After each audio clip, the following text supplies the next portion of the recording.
Watkins, Director of Transportation for Gordon County Schools. I'm going to do a quick video showing you guys how to request or approve an activity trip.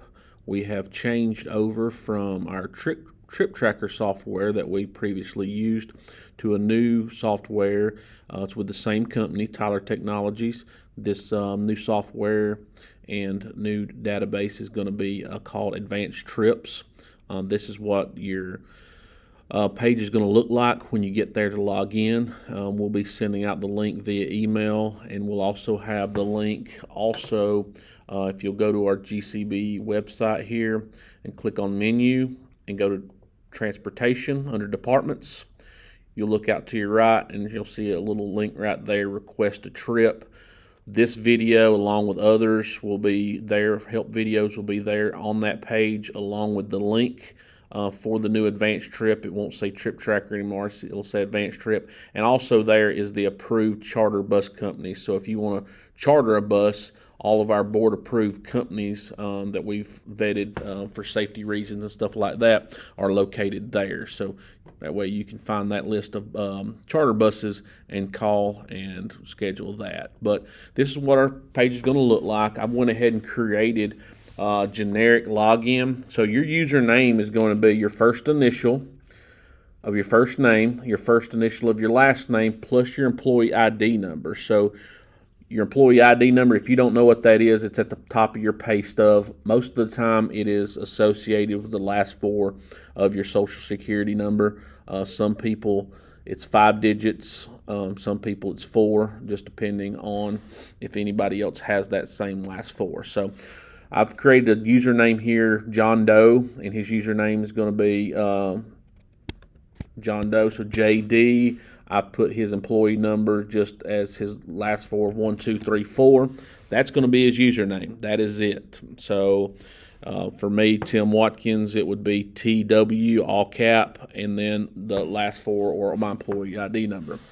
The password is going to be the same exact thing. It's going to be, for this particular person, it's going to be JD, capitalized, 1, 2, 3, 4, and the lowercase a. That's what's going to be their password. Then I'm going to log in as that user. You can save it or not. That's your choice. But this is what the dashboard is going to look like when you log in. Depending on which user you are and what we have you in there as, it's only going to give you certain options. But here's what the dashboard is going to look like. You can go in here under dashboard management, click on dashboard management, and look out here to your right, and you can select different tabs, my trips, pending trips, all that kind of stuff. And depending on which box you check, you can actually make those links live and pop up on your dashboard. So you can kind of manage directly from this dashboard. Or you can click on advanced trips. Everything up here at the top, this is where you're going to get to request trips, to approve trips, and all that kind of stuff is through this link right here for advanced trips.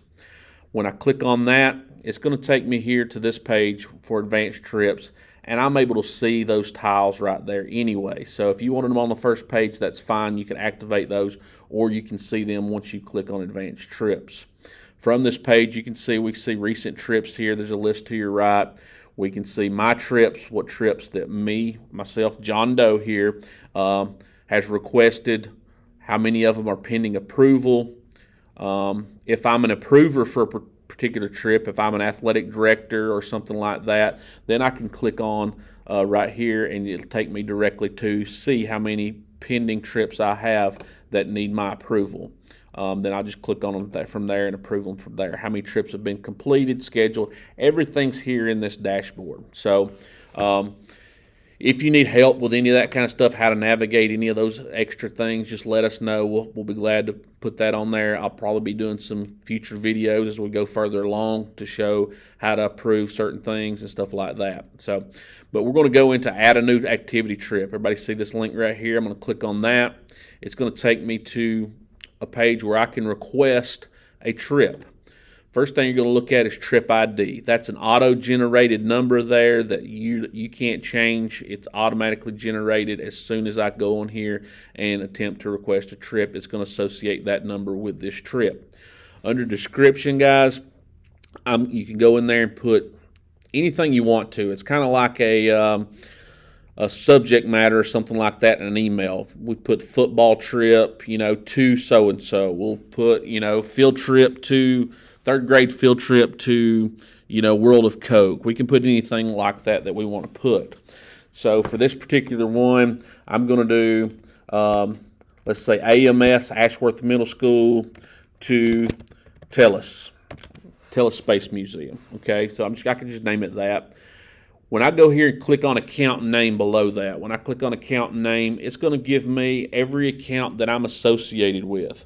So if you're not associated with the account, if we haven't set you up with that particular associated to that account, then you're not going to be able to access that. So if you're going and putting in a trip and you're a requester for a new grade level, or you're a requester for a team, you're a new coach, and you get logged in here and you don't see your specific team that you're a requester for, let us know. Call us here at Transportation, contact Brandy Evans or myself, and we can get you logged in there and get those accounts associated to you. This just prevents other people from requesting trips against your groups or your teams or your grade levels and all that kind of stuff. So I'm going to click Ashworth Middle School Field Trips, okay, as my account name. This particular account is going to be linked to certain approvers. Each trip has a different approval path depending who your athletic director is, who your administrator is, so on and so forth. So it all has to go down a certain approval path. Every trip's a little bit different depending on the approval path. Overnight trips have to go through get board approval. So that's a whole new approval path that has to be done. So every account's a little bit different. So we're going to select the account name, Ashworth Middle School. We're going to select the trip type. There's 4 different trip types here. So we can do an academic trip, we can do an athletic trip, we can do a general field trip, or we can do an overnight out-of-state trip.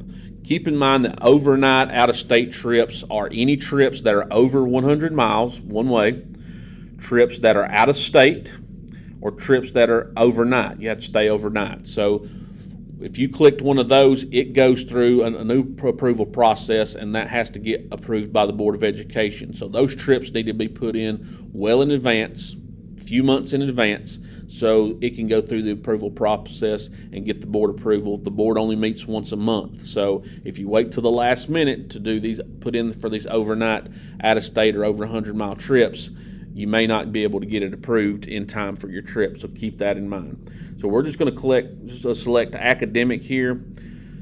Right here under the requester, each account may have multiple requesters there. Typically, it's going to go ahead and auto-generate and put the requester there. So like it did here, John Doe, it went ahead and put John Doe there as the requester. Sometimes if you're athletic director or have admin rights like ourselves, we can go in there and change that requester. But for the most part, you guys' names are going to go ahead and automatically generate there once you select the trip. If it doesn't auto-generate, then you're going to hit the drop-down screen and select your name. So for bus information here, we're going to select how many adults are going. So for this particular one, we're going to go ahead and do 3. We're going to select how many students. So let's say 25 students are going. We know that 25 students and 3 adults, that would fit on a normal school bus. All of our school buses are there 72 passenger buses, but that's 3 to a seat for elementary. Most middle, high, or adults can fit 2 to a seat, so that's 48. So just selecting how many buses you need, you really need to know whether we're talking about high school students, elementary students, so on and so forth. Your equipment, how much equipment you're going to bring, all those types of things. So for this one, we're going to put 1 vehicle.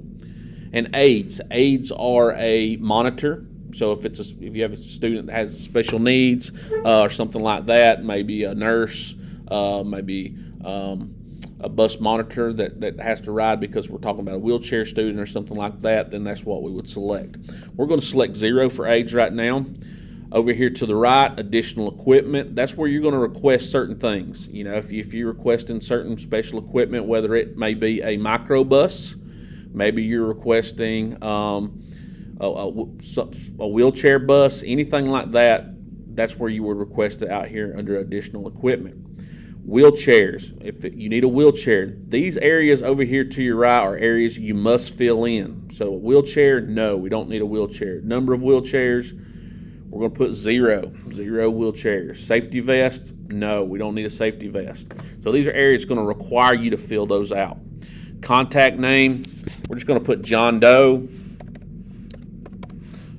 I'm their contact. I'm the person who you're gonna call if there's any questions. We're gonna put our phone number there. This is going to be contact information where we can contact you or the bus driver. So keep in mind the bus driver is going to have this information on their trip sheet. So they need to be able to contact you while you're on the trip. Maybe if there's changes about the pickup, they've got stuck in traffic on the way to come pick you up, all that kind of stuff. This is how they're going to have your contact information. So I probably wouldn't put my number there at the school at my desk or something. I would put my cell phone information there so that driver could have that while you're on the trip. Under notes is the same as it was in Trip Tracker. You just put anything in there. Maybe you're requesting a trip, but you're going to be the driver. You may put no driver needed. You may put we'll drive myself. All right, we'll drive myself. Or if you're requesting a certain driver, or maybe one of your assistant coaches is going to drive or something like that, you would put that information in there. Okay. When you come down here to your stops, okay, this is a very important step. Right now, because we selected Ashworth Middle School field trip, that particular account is associated with a school and a location. And you can see that school and that address there is 333 Newtown Road. Not all accounts are set up with a default location. For instance, CTAE accounts. CTAE is across the board, system-wide, middle school, high school, and your departure school may be something different. So you may not have a default location associated with your particular account if you are a CTAE or an account that is across the system wide. So, but for this particular account, it is already defaulted there as Ashworth Middle School. I'm going to go in here and put in add a stop. So I'm going to go ahead and put in my location. Where do I want to travel to? I'm going to say Tellus Museum. You can kind of see, once we punch in the name, it pulls up there Tellus Museum, address and everything. All right. The next step is putting in your arrival time and arrival date. This is what time you want to arrive at the Tellus Museum and what date. So just for instance, I'm going to select June 20th, 2024, and I want to leave, or I want to be at the Tellus Museum by 9 a.m., okay? We're going to stay there all day, the 20th, and we're going to come back the same day. So my departure time from that location is going to be 6:20 as well, and we want to leave there, just say, by 2:30 p.m., all right? Then I'm going to check my box there, and you can see to the right it has generated a map and showed me the path that you're going to travel. It has everything here. We're leaving Ashworth. To get there at 9 o'clock, we would need to leave at 8:36, and it has all the information there. The one thing that's missing, though, is going to be our return trip back. So now we're going to have to go in here for our third leg and put in Ashworth. So we're going to select Ashworth Middle School. What time do we need to be? We're going to come back on the same day. So we knew it took 30 minutes per se to get there to that location. We're departing at 2:30. We want to be back by at least 3:30 p.m. So we're going to put 3:30 p.m. One tricky step here is we're going to arrive there at 3:30 p.m. We're going to do the same thing for depart. This is instructions for the driver. What time are they going to depart your school? And as soon as they drop you off, they're going to depart. So we're going to put the time there the same. So what this did, it created all your stop information, what time you're going to leave, what time you're going to arrive, so on and so forth, and shows all legs of the trip. What I would do is go ahead and hit save.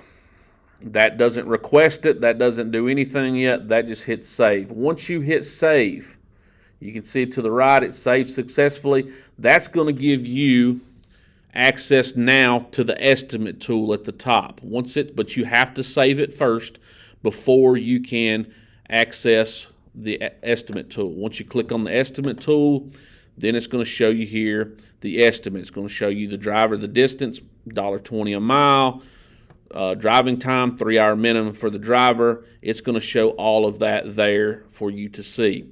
We are working on some different things there on the estimate tool to try to get that to where it's more precise and 100% accurate. It's pretty close right now. This estimate's pulling up a little bit extra, but that's probably safe right now to do that. So, but we are working on some other things right now, and we'll let you know when that takes effect, and you'll see it here.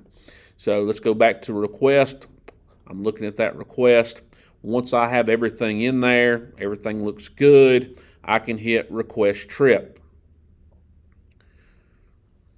Okay, you see requested successfully, and I've requested that trip. Now if I go back to this little, they call this the hamburger menu, or under student transportation, if I go back, I can click on that, and I can see now I have 2 trips pending, all right? Both of them that I put in there. So that's just a rundown of how to approve trips. Pretty quick, pretty simple, not much different than the way it was last time, just the page looks a little bit different, and there's a few little extra steps that you may have to take. Out to the right, as I click on these tabs, if I'm in these particular trips, one thing I wanted to let you look at, when I go into these trips, this action tab out to your right, I can clone a trip, I can cancel a trip, or it gives me options out to the right of what I can do if I want to do that, okay? So just keep that in mind. I'm going under request, click on action, and then I can delete or do or edit or things like that from there, okay? So those are options there as well. Also at the top, there are some help tabs. You can click on the help tab, the little question mark there, and it takes you to different help portals and stuff like that. You know, if you tried to call us and couldn't get in touch with us on a weekend or something like that, you can always click on here and access the help portal. It'll take you here, and you can just punch in whatever you're looking for, and it'll walk you through those steps, all right? So those are that's about it, guys. I just wanted you guys to be able to see that and do a brief walkthrough on how to request a trip, just because there are some changes that are different from Trip Tracker, but for the most part, most of it is the same. So if you guys have any questions at all about this, please contact us at our transportation office, 706-629-1804, and you can ask for me, myself, Tim, Melissa, or Brandy, and we'll be glad to help you guys as you navigate and as you go through this new Trip Tracker requesting software. Thank you guys so much.